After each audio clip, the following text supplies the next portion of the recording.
SIT ਦੇ ਸੰਬੰਧ ਦੇ ਜਵਾਬ ਦੇ ਵਿੱਚ ਸਾਬਕਾ CM ਨੇ ਭੇਜੀ ਚਿੱਠੀ, ਕਿਹਾ ਜੇ ਸਿਹਤ ਖਰਾਬ ਨਵੀਂ ਤਰੀਕ ਦੇ ਨਾਲ ਘਰ ਆਉਣ ਦਾ ਦਿੱਤਾ ਸੱਦਾ। ਸੂਤਰਾਂ ਦੇ ਹਵਾਲੇ ਤੋਂ ਖਬਰ, ਜਲਦ ਸੁਖਬੀਰ ਵੀ ਹੋਣਗੇ ਤਲਬ।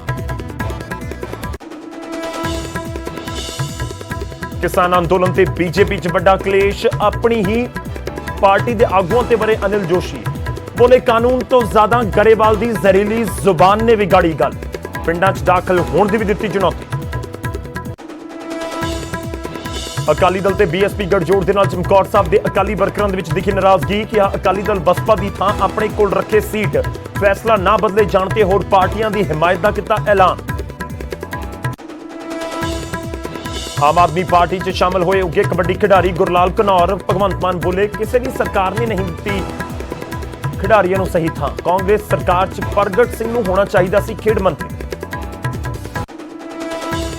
ਖੇਤੀਬਾੜੀ ਬਿਜਲੀ ਸਬਸਿਡੀ ਤੇ ਕੇਂਦਰ ਸਰਕਾਰ ਦਾ ਨਵਾਂ ਫਰਮਾਨ, ਸਬਸਿਡੀ ਘਟਾਓ, ਵੱਧ ਕਰਜ਼ ਉਠਾਓ, ਵੱਧ ਨੰਬਰ ਹੋਣ ਤੇ ਮਿਲੇਗਾ ਸੂਬੇ ਨੂੰ ਵੱਧ ਕਰਜ਼, ਸਾਰੇ ਸੂਬਿਆਂ ਨੂੰ ਜਾਰੀ ਕੀਤਾ ਪੱਤਰ।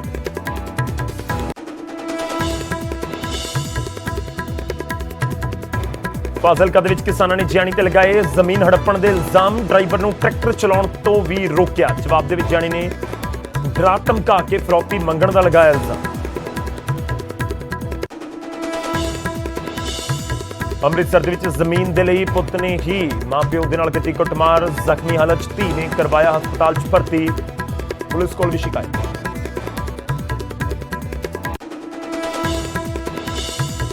ਹਿਮਾਚਲ ਪੁਲਿਸ ਨੇ ਸੈਲਾਨੀਆਂ ਦੇ ਲਈ ਜਾਰੀ ਕੀਤੀ ਨਵੀਂ ਐਡਵਾਈਜ਼ਰੀ, ਕੋਵਿਡ ਨਿਯਮਾਂ ਦੀ ਪਾਲਣਾ ਦੇ ਦਿੱਤੇ ਹੁਕਮ, ਉਲੰਘਣਾ ਕਰਨ ਵਾਲਿਆਂ ਤੇ ਹੋਵੇਗੀ ਕਾਨੂੰਨੀ ਕਾਰਵਾਈ, ਵਾਰ-ਵਾਰ ਕੀਤੀ ਉਲੰਘਣਾ ਤਾਂ ਫਿਰ ਜਾਣਾ ਹੋਵੇਗਾ ਜੇਲ੍ਹ।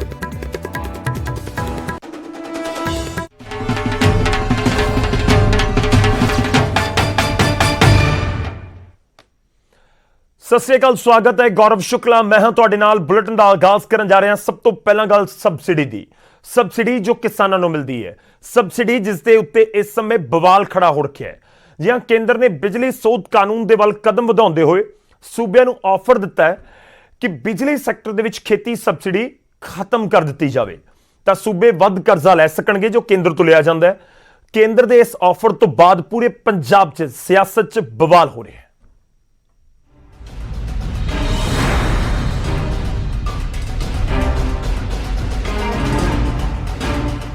ਕਿਸਾਨ ਅੰਦੋਲਨ ਦੇ ਵਿਚਾਲੇ ਕੇਂਦਰ ਨੇ ਬਿਜਲੀ ਸੋਧ ਬਿੱਲ 2020 ਦੇ ਵੱਲ ਇੱਕ ਵੱਡਾ ਕਦਮ ਵਧਾ ਦਿੱਤਾ ਹੈ, ਜਿਸ ਦਾ ਸਿੱਧਾ ਅਸਰ ਕਿਸਾਨਾਂ ਤੇ ਪੈ ਸਕਦਾ ਹੈ। ਕੇਂਦਰ ਨੇ ਸੂਬਾ ਸਰਕਾਰਾਂ ਨੂੰ ਚਿੱਠੀ ਲਿਖ ਕੇ ਫਾਰਮੂਲਾ ਵੀ ਤੈਅ ਕੀਤਾ ਹੈ, ਜਿਨ੍ਹਾਂ ਮੁਤਾਬਕ ਸਰਕਾਰ ਬਿਜਲੀ ਸੈਕਟਰ ਨੂੰ ਜਿੰਨਾ ਜ਼ਿਆਦਾ ਇੰਪਰੂਵ ਕਰੇਗੀ ਉਨਾ ਹੀ ਜ਼ਿਆਦਾ ਕਰਜ਼ ਮਿਲ ਸਕੇਗਾ। ਚਿੱਠੀ ਦੇ ਵਿੱਚ ਕਿਹਾ ਗਿਆ ਕਿ ਸਟੇਟ GDP ਦਾ 0.5% ਜ਼ਿਆਦਾ ਕਰਜ਼ ਲੈਣਾ ਚਾਹੁੰਦੇ ਨੇ ਤਾਂ ਬਿਜਲੀ ਸੈਕਟਰ ਦੇ ਵਿੱਚ ਖੇਤੀ ਸਬਸਿਡੀ ਨੂੰ ਖਤਮ ਕਰਨ ਵਰਗੇ ਕਦਮ ਚੁੱਕੇ ਜਾਣ। ਕਰਜ਼ੇ ਦਾ ਲਾਲਚ ਦੇ ਕੇ ਕੇਂਦਰ ਸੂਬਾ ਸਰਕਾਰਾਂ ਤੋਂ ਬਿਜਲੀ ਸੋਧ ਬਿੱਲ ਦੇ ਵੱਲ ਲਿਆਉਣ ਦੀ ਕੋਸ਼ਿਸ਼ ਕਰ ਰਹੀ ਹੈ, ਪਰ ਪੰਜਾਬ ਦੀ ਕਾਂਗਰਸ ਸਰਕਾਰ ਨੇ ਕੇਂਦਰ ਦਾ ਸੁਝਾਅ ਮੰਨਣ ਤੋਂ ਇਨਕਾਰ ਕਰ ਦਿੱਤਾ ਹੈ। ਪੰਜਾਬ ਸਰਕਾਰ ਨੇ ਸਾਫ਼-ਸਾਫ਼ ਕਹਿ ਦਿੱਤਾ ਹੈ ਕਿ ਸਰਕਾਰ ਸਬਸਿਡੀ ਖਤਮ ਨਹੀਂ ਕਰੇਗੀ ਅਤੇ ਮੋਟਰਾਂ ਤੇ ਮੀਟਰ ਵੀ ਨਹੀਂ ਲੱਗਣ ਦੇਵੇਗੀ।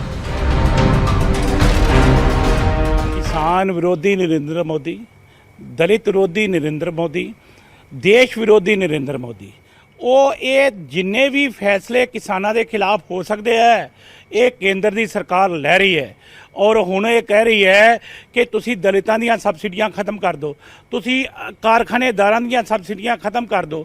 ਉਹ ਕਹਿ ਰਹੇ ਕਿ ਤੁਸੀਂ ਕਿਸਾਨਾਂ ਦੀਆਂ ਸਬਸਿਡੀਆਂ ਖਤਮ ਕਰ ਦਿਓ, ਲੇਕਿਨ ਇਹ ਪੰਜਾਬ ਸਰਕਾਰ ਹੈ ਤੇ ਮੁੱਖ ਮੰਤਰੀ ਕੈਪਟਨ ਅਮਰਿੰਦਰ ਸਿੰਘ ਨੇ ਇਹ ਫੈਸਲਾ ਕੀਤਾ ਹੈ ਕਿ ਕੇਂਦਰ ਸਰਕਾਰ ਜਿੰਨਾ ਮਰਜ਼ੀ ਦਬਾਅ ਪਾਏ ਇੱਥੇ ਸਬਸਿਡੀਆਂ ਖਤਮ ਨਹੀਂ ਹੋਣਗੀਆਂ।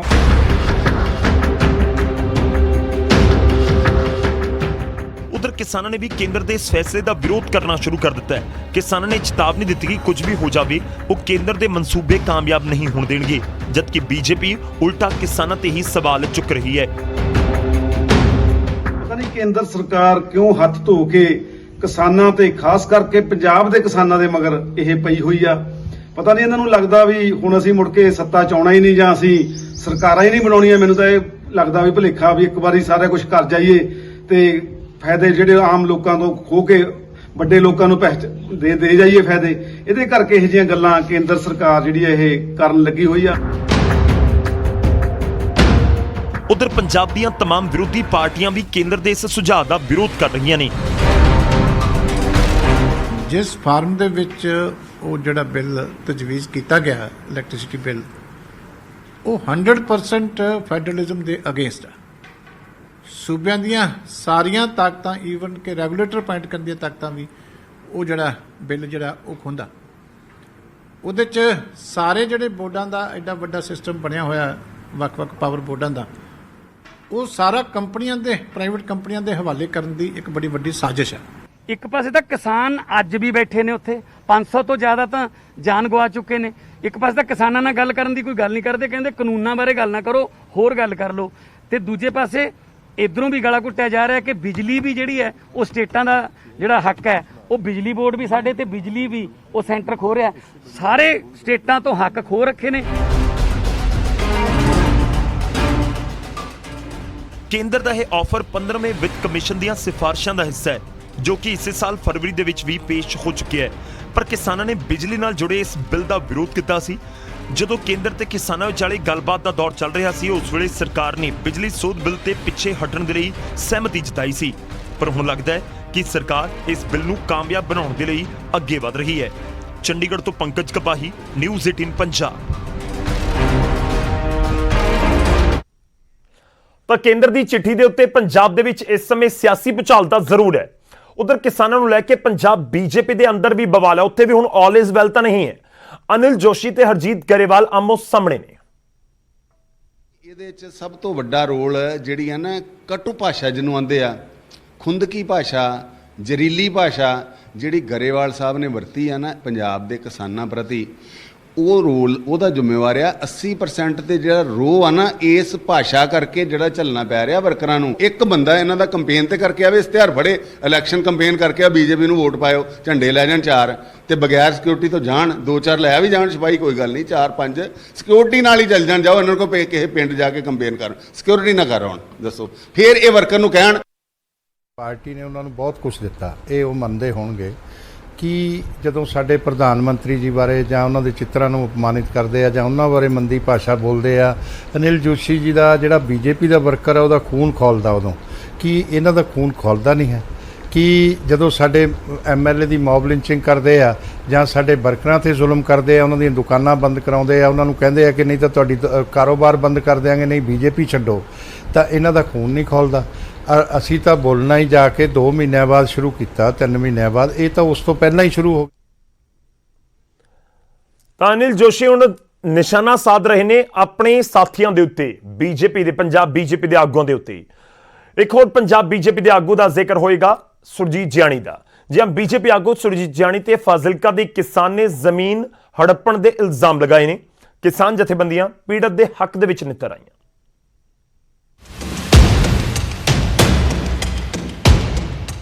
ਕਿਸਾਨ ਅੰਦੋਲਨ ਦੌਰਾਨ ਚਰਚਾ 'ਚ ਆਏ ਬੀਜੇਪੀ ਆਗੂ ਸੁਰਜੀਤ ਜਿਆਣੀ ਹੁਣ ਇੱਕ ਹੋਰ ਵਜ੍ਹਾ ਕਰਕੇ ਸੁਰਖੀਆਂ 'ਚ ਨੇ।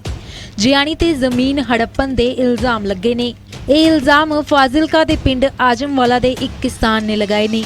ਕਿਸਾਨ ਦਾ ਇਲਜ਼ਾਮ ਹੈ ਕਿ 1975 'ਚ ਉਸਨੇ 111 ਕਨਾਲ ਦੀ ਜ਼ਮੀਨ ਖਰੀਦੀ ਸੀ, ਜਿਸ ਤੇ ਜਿਆਣੀ ਨੇ ਮੰਤਰੀ ਰਹਿੰਦਿਆਂ 2016 'ਚ ਕਬਜ਼ਾ ਕਰ ਲਿਆ।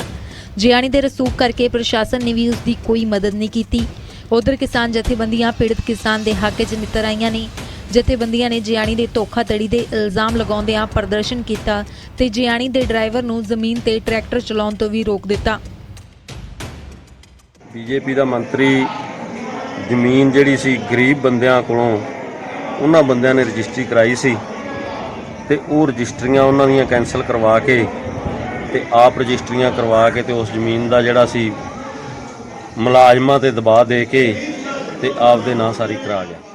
ਅਸੀਂ ਵਾਹੁਣੇ ਮਾਲਕੀ ਸਾਡੇ ਨਾਂ ਆਈ ਹੈ, ਇਹਨਾਂ ਨੇ ਰਲ ਮਿਲ ਕੇ ਤੜਾ ਕੇ ਤੇ ਸਾਨੂੰ ਬੇਦਖਲ ਕਰਾਤਾ। ਉਹਦੇ 'ਚ ਪਟਿਆਲੇ ਮੇਰਾ ਕੇਸ ਚੱਲੀ ਜਾਂਦਾ ਸੀ ਬੇਦਖਲੀ ਦਾ, ਤੇ ਸਾਨੂੰ ਹੁਣ ਐਸਐਚਓ ਵੀ ਕਹਿ ਦਿੰਦਾ ਖੇਤ 'ਚ ਵੜਿਆ ਤੁਹਾਨੂੰ ਐਂ ਕਰ ਦਿਆਂਗੇ, ਤੁਹਾਨੂੰ ਪਰਚੇ ਕੱਟ ਦਿਆਂਗੇ। ਉਧਰ ਸੁਰਜੀਤ ਜਿਆਣੀ ਕਿਸਾਨਾਂ ਦੇ ਇਲਜ਼ਾਮਾਂ ਨੂੰ ਨਕਾਰ ਰਹੇ ਨੇ। ਜਿਆਣੀ ਮੁਤਾਬਕ ਇਹ ਜ਼ਮੀਨ ਉਹਨਾਂ ਦੇ ਰਿਸ਼ਤੇਦਾਰ ਦੀ ਹੈ, ਜਿਸ ਤੇ ਉਹ ਕਈ ਸਾਲਾਂ ਤੋਂ ਕੰਮ ਕਰ ਰਹੇ ਨੇ। ਉਹਨਾਂ ਦਾ ਕਹਿਣਾ ਹੈ ਕਿ ਦਿੱਲੀ 'ਚ ਚੱਲ ਰਹੇ ਅੰਦੋਲਨ ਕਰਕੇ ਕਿਸਾਨ ਜਥੇਬੰਦੀਆਂ ਜਾਣਬੁੱਝ ਕੇ ਉਹਨਾਂ ਨੂੰ ਪਰੇਸ਼ਾਨ ਕਰ ਰਹੀਆਂ ਨੇ। ਜਿਆਣੀ ਨੇ ਤਾਂ ਇੱਥੋਂ ਤੱਕ ਕਹਿ ਦਿੱਤਾ ਕਿ ਕਿਸਾਨਾਂ ਦੀ ਆੜ 'ਚ ਉਹਨਾਂ ਨੂੰ ਧਮਕਾਇਆ ਜਾ ਰਿਹਾ ਹੈ। ਅੱਜ ਪੰਜਾਬ ਦਾ ਮਾਹੌਲ ਖੜਕੂਵਾਦ ਦੇ ਦੌਰ ਤੋਂ ਵੀ ਜ਼ਿਆਦਾ ਖਰਾਬ ਹੋ ਗਿਆ ਹੈ। ਹੁਣ ਉਹਨਾਂ ਦੇ ਨੀਤ ਦੇ ਵਿੱਚ ਕਿਸਾਨੀ ਯੂਨੀਅਨ ਦੀ ਆੜ ਦੇ ਵਿੱਚ ਇਹ ਕੁਝ ਲੋਕ ਇਕੱਠੇ ਹੋ ਕੇ ਝੰਡੇ ਲੈ ਕੇ ਅੱਜ ਉਹ ਠੇਕੇ ਦੇ ਰੱਖੀ ਸੀ, ਪਹਿਲੇ ਜਾ ਕੇ ਠੇਕੇਦਾਰ ਨੂੰ ਕੋਈ ਉਹਨਾਂ ਨੇ ਡਰਾਇਆ ਕਿ ਤੂੰ ਬਾਹੇਗਾ ਤਾਂ ਠੀਕ ਨਹੀਂ, ਆ ਕਰਾਂਗੇ ਉਹ ਕਰਾ, ਇੱਕ ਠੇਕੇਦਾਰ ਹੋਰ ਆਇਆ ਉਹਨੂੰ ਭਜਾਤਾ, ਤਾਂ ਫਿਰ ਆ ਜ਼ਮੀਨ ਜਿਹੜੀ ਵਾਹਣੀ ਤਾਂ ਹੈ ਹੀ ਉਹਨਾਂ ਦਾ, ਇਸ ਜ਼ਮੀਨ ਦੇ ਵਿੱਚ ਕੋਈ ਲੱਖ ਹੱਕਾ ਨਹੀਂ ਹੈ। ਜਿਆਣੀ ਨੇ ਕਿਸਾਨਾਂ ਨੂੰ ਚੈਲੰਜ ਕੀਤਾ ਹੈ ਕਿ ਉਹ ਸਾਬਤ ਕਰਕੇ ਵਿਖਾਉਣ ਕਿ ਇਹ ਜ਼ਮੀਨ ਉਹਨਾਂ ਦੇ ਰਿਸ਼ਤੇਦਾਰ ਦੀ ਨਹੀਂ ਹੈ। ਕਿਸਾਨ ਜਥੇਬੰਦੀਆਂ ਆਪ ਦੀ ਜਿਹੜੇ ਅੱਜ ਜ਼ਿਲ੍ਹਾ ਪ੍ਰਧਾਨ ਵੀ ਉੱਥੇ ਸੀਗਾ, ਉਹ ਗੁਰਦੁਆਰੇ ਵੜ ਕੇ ਕਹਿ ਦੇਣ, ਉਹ ਕਮੇਟੀ ਬਣਾ ਲੈਣ ਔਰ ਕਮੇਟੀ ਬਣਾ ਕੇ ਫੈਸਲਾ ਕਰ ਦੇਣ, ਮੈਂ ਮੇਰੇ ਪੱਲੋਂ 10 ਕਿੱਲੇ ਦੇ ਦਿਆਂਗਾ, 20 ਦੇ ਦਿਆਂਗਾ। ਜਿਆਣੀ ਕਿਸਾਨਾਂ ਦੇ ਦਾਅਵੇ ਨੂੰ ਖਾਰਜ ਕਰ ਰਹੇ ਨੇ ਤਾਂ ਉਧਰ ਕਿਸਾਨਾਂ ਨੇ ਜਿਆਣੀ ਦੇ ਖਿਲਾਫ ਮੋਰਚਾ ਖੋਲ੍ਹ ਦਿੱਤਾ ਹੈ। ਇਸ ਜ਼ਮੀਨੀ ਵਿਵਾਦ ਦੀ ਕੀ ਸੱਚਾਈ ਹੈ, ਇਹ ਤਾਂ ਜਾਂਚ ਤੋਂ ਬਾਅਦ ਹੀ ਸਾਹਮਣੇ ਆ ਸਕੇਗਾ। ਫਾਜ਼ਿਲਕਾ ਤੋਂ ਸੁਰਿੰਦਰ ਗੋਇਲ, ਨਿਊਜ਼ 18। ਅਗਲੀ ਖਬਰ ਦਾ ਰੁਖ ਕਰਦੇ ਹਾਂ। ਖਬਰ ਜਲੰਧਰ ਤੋਂ ਹੈ। ਜਲੰਧਰ ਦੇ ਆਦਮਪੁਰ ਦੇ ਲੋਕ ਗੜਸ਼ੰਕਰ ਨੂੰ ਜਾਣ ਵਾਲੀ ਸੜਕ ਦੀ ਖਸਤਾ ਹਾਲਤ ਤੋਂ ਬੇਹੱਦ ਪਰੇਸ਼ਾਨ ਨੇ। ਸੜਕ ਨੂੰ ਬਣੇ 12 ਸਾਲ ਹੋ ਚੁੱਕੇ ਨੇ, ਪਰ ਇਹਨਾਂ ਸਾਲਾਂ ਦੇ ਵਿੱਚ ਕਦੇ ਇਸ ਦੀ ਮੁਰੰਮਤ ਨਹੀਂ ਹੋਈ। ਸੜਕ ਤੇ ਨੇ ਟੋਏ ਪੈ ਚੁੱਕੇ ਨੇ ਕਿ ਸਮਝ ਨਹੀਂ ਆਉਂਦਾ ਕਿ ਸੜਕ ਹੈ ਜਾਂ ਸੜਕ ਤੇ ਟੋਏ ਨੇ ਜਾਂ ਫਿਰ ਟੋਇਆਂ ਦੇ ਵਿੱਚ ਸੜਕ।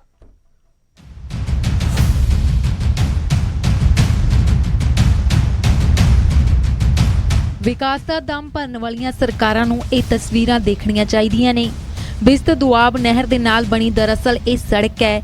ਤਸਵੀਰਾਂ 'ਚ ਸ਼ਾਇਦ ਤੁਹਾਨੂੰ ਸਮਝ ਨਾ ਆ ਰਿਹਾ ਹੋਵੇ, ਪਰ ਇਹ ਸੜਕ ਹੀ ਹੈ ਜੋ ਇੰਨੀ ਖਸਤਾ ਹਾਲ ਹੋ ਚੁੱਕੀ ਹੈ ਕਿ ਇਸ ਨੂੰ ਸੜਕ ਕਹਿੰਦਿਆਂ ਸੰਗ ਆਉਂਦੀ ਹੈ। ਪਰ ਸ਼ਾਇਦ ਪ੍ਰਸ਼ਾਸਨ ਨੂੰ ਨਾ ਆਉਂਦੀ ਹੋਵੇ, ਤਾਂ ਹੀ 12 ਸਾਲ ਪਹਿਲਾਂ ਬਣੀ ਇਸ ਸੜਕ ਦੀ ਇੱਕ ਵਾਰ ਵੀ ਮੁਰੰਮਤ ਨਹੀਂ ਕੀਤੀ ਗਈ। ਸਥਾਨਕ ਲੋਕ ਦੱਸਦੇ ਨੇ ਕਿ ਇੱਕ ਵਾਰ ਇਸ ਤੇ ਪੈਚ ਵਰਕ ਹੋਇਆ ਸੀ, ਪਰ ਫਿਰ ਪ੍ਰਸ਼ਾਸਨ ਨੇ ਮੁੜ ਕੇ ਨਹੀਂ ਵੇਖਿਆ।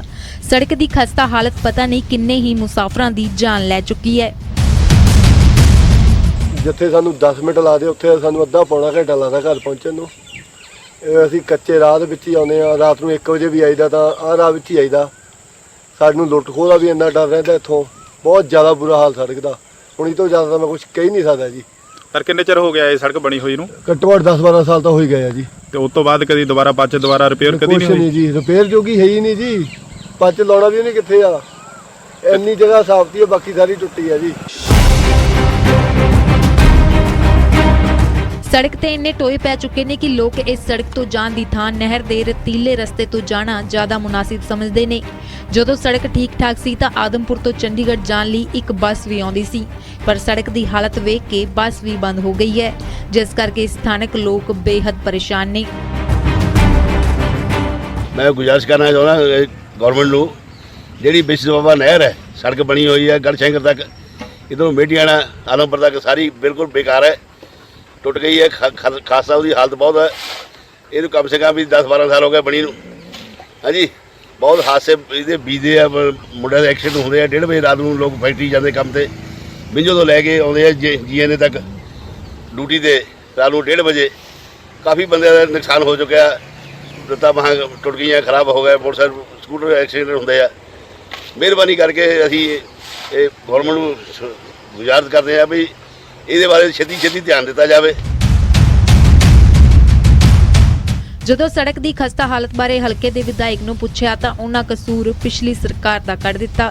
ਤਾਂ ਜਦੋਂ ਪੁੱਛਿਆ ਕਿ 4 ਸਾਲਾਂ 'ਚ ਉਹਨਾਂ ਕੀ ਕੀਤਾ ਹੈ ਤਾਂ ਵਿਧਾਇਕ ਸਾਹਿਬ ਹਵਾਲਾ ਦੇਣ ਲੱਗੇ ਕਿ ਇਹ ਸੜਕ ਕੇਂਦਰ ਦੀ ਯੋਜਨਾ ਅਧੀਨ ਆਉਂਦੀ ਹੈ, ਇਸ ਲਈ ਮੁਰੰਮਤ 'ਚ ਸਮਾਂ ਲੱਗ ਰਿਹਾ ਹੈ। ਜਿਹੜੀ ਸੜਕ ਆਦਮਪੁਰ ਤੋਂ ਗੜਸ਼ੰਕਰ ਜਾਂਦੀ ਹੈ, ਉਹਦੇ ਵਿੱਚ ਜਿਹੜਾ ਕੋਟ ਫਤੂਹੀ ਤੋਂ ਮੇਟੀਆਣਾ ਜਿਹੜਾ ਸੈਗਮੈਂਟ ਉਹ ਸਾਡੇ ਕੋਲ ਹੈ ਜੀ, ਜਿਹੜਾ ਕਰੀਬ 17 ਕਿਲੋਮੀਟਰ ਹੈ ਜੀ। ਇਹ ਪਿਛਲੀ ਸਰਕਾਰ ਵੱਲੋਂ ਬਣਾਈ ਗਈ ਸੀ ਔਰ ਮਹਿਜ਼ 18 ਮਹੀਨਿਆਂ ਤੋਂ ਬਾਅਦ ਟੁੱਟ ਗਈ। ਔਰ ਉਸ ਤੋਂ ਬਾਅਦ ਅਸੀਂ, ਕਿਉਂਕਿ ਪ੍ਰਧਾਨ ਮੰਤਰੀ ਗ੍ਰਾਮ ਸੜਕ ਯੋਜਨਾ ਦੇ ਵਿੱਚ ਸੜਕ ਹੈ ਔਰ ਉਸ ਦੇ ਤਹਿਤ ਅਸੀਂ ਕੇਂਦਰ ਨੂੰ ਅਪਰੋਚ ਕਰ ਚੁੱਕੇ ਹਾਂ ਔਰ ਕੇਂਦਰ ਦੁਆਰਾ ਜਿਹੜੀਆਂ ਇਹ ਸੜਕਾਂ ਕਾਫੀ ਜਿਹੜੀਆਂ ਇਹਦੇ ਵਿੱਚ ਜਿਹੜਾ 50-50 ਸ਼ੇਅਰ ਹੈ, ਜਿਹੜਾ ਕੇਂਦਰ 50% ਸ਼ੇਅਰ ਪਾਣਗੀਆਂ, 50% ਸਟੇਟ ਪਾਣਗੀਆਂ। ਇਸ ਦੀ ਜਿਹੜੀ ਫਾਰਮੈਲਿਟੀ ਹੈ ਉਹ ਹਜੇ ਤੱਕ ਜਿਹੜੀ ਆ ਅਧੂਰੀ ਹੈ। ਮੇਰਾ ਖਿਆਲ ਬਹੁਤ ਜਲਦੀ ਪੂਰੀ ਹੋ ਜਾਏਗੀ। ਟੈਂਡਰ ਜਿਹੜੇ ਹੋ ਚੁੱਕੇ ਆ ਔਰ ਅਲਾਟ ਜਿਹੜੇ ਬਹੁਤ ਜਲਦੀ ਹੋ ਜਾਣਗੇ। ਅਸੀਂ ਕੋਸ਼ਿਸ਼ ਤਾਂ ਕਰ ਰਹੇ ਹਾਂ। ਹੁਣ ਜਦੋਂ ਚੋਣਾਂ ਨਜ਼ਦੀਕ ਨੇ ਤਾਂ ਵਿਧਾਇਕ ਸਾਹਿਬ ਭਰੋਸਾ ਦੇ ਰਹੇ ਨੇ ਕਿ ਸੜਕ ਦੀ ਮੁਰੰਮਤ ਦਾ ਕੰਮ ਜਲਦ ਸ਼ੁਰੂ ਹੋ ਜਾਵੇਗਾ। ਇਹੀ ਹੱਲਾਸ਼ੇਰੀ ਜੇ ਪਿਛਲੇ 4 ਸਾਲਾਂ 'ਚ ਵਿਖਾਈ ਜਾਂਦੀ ਤਾਂ ਸ਼ਾਇਦ ਲੋਕਾਂ ਨੂੰ ਇੰਨਾ ਪਰੇਸ਼ਾਨ ਨਹੀਂ ਹੋਣਾ ਪੈਂਦਾ। ਖੈਰ, ਹੁਣ ਲੋਕ ਇਸ ਇੰਤਜ਼ਾਰ 'ਚ ਨੇ ਕਿ ਕਦੋਂ ਸਰਕਾਰਾਂ ਵੱਲੋਂ ਕੀਤੇ ਵਾਅਦੇ ਸੜਕ ਦੀ ਸ਼ਕਲ ਲੈ ਲੈਂਦੇ ਨੇ। ਜਲੰਧਰ ਤੋਂ ਸੁਰਿੰਦਰ ਕੰਬੋਜ, ਨਿਊਜ਼ 18।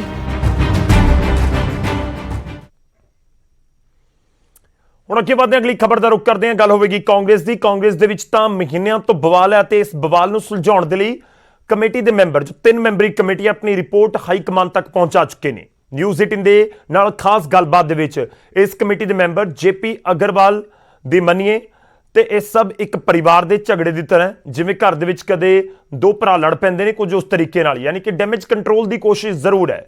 ਜੇਪੀ ਅਗਰਵਾਲ ਉਸ 3 ਮੈਂਬਰੀ ਕਮੇਟੀ ਦਾ ਹਿੱਸਾ ਸਨ ਜੋ ਹਾਈ ਕਮਾਨ ਦੇ ਵੱਲੋਂ ਪੰਜਾਬ ਦੇ ਆਗੂਆਂ ਨਾਲ ਗੱਲਬਾਤ ਕਰਨ ਦੇ ਲਈ ਬਣਾਈ ਗਈ।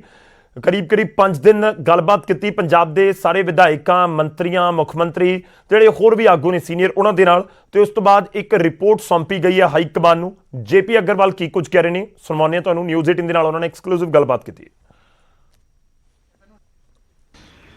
कुछ परेशानी थी जब भी कमेटी बनी उसने बहुत जल्दी अपना काम पूरा किया। सारे सीनियर लोगों से बात की, जो विधायक थे, मंत्री थे, सब लोग आए, अपने मन की बात की उन्होंने, और आदरणीय मुख्यमंत्री जी ने अपना पक्ष रखा जो उनकी बात थी।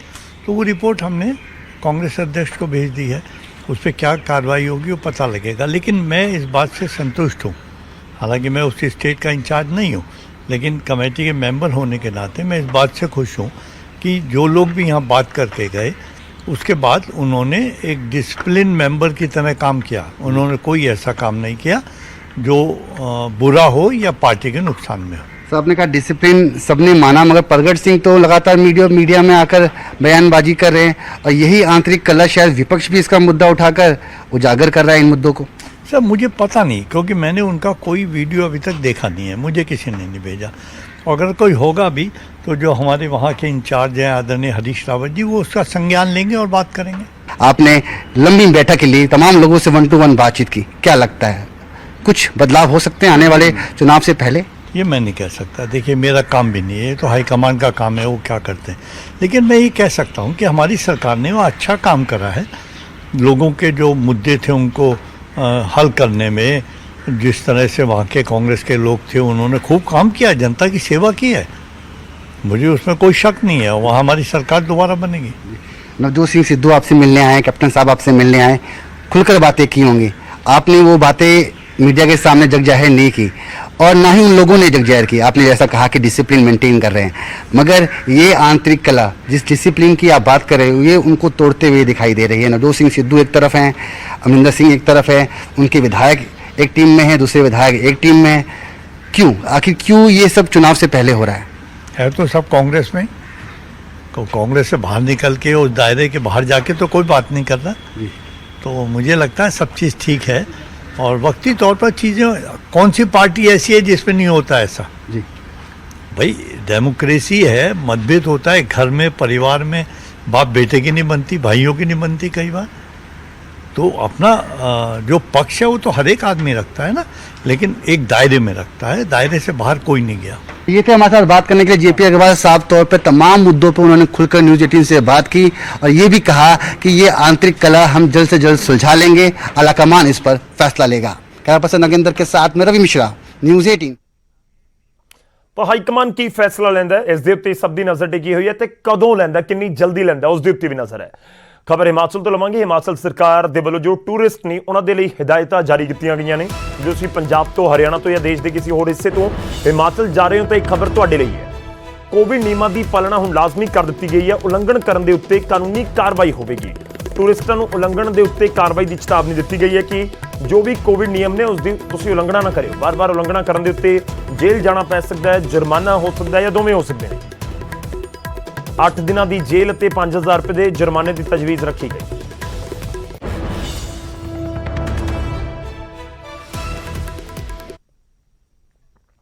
इस बुलेटिन दे विच इन्ना ही, इजाजत दिओ, धन्नवाद।